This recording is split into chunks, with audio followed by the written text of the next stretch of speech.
Biyernes. So, ako po yung magde-day off. Kasama ko nga pala mamaya si Honey, si Ate MJ. Magkikita po kami ni Ate MJ. Yung kasama ko po doon sa Pilipinas, yung Bats October. Bats October yun sila Ate MJ. Magkikita po kami ngayon. Pupunta po siya sa Wanchay. Makukuha ko na yung anak ko.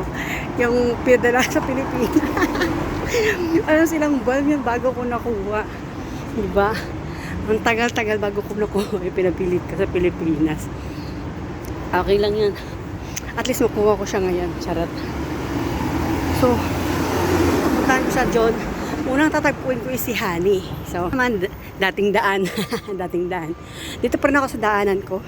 Kung saan ako madalas dumadaan.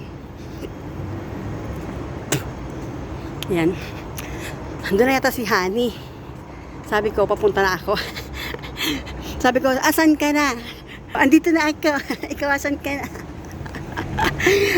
Hindi niya alam. Nandito pa ako. Kalalabas ko pa ng bahay. Diba? 2 for 2. Sige na, bye-bye.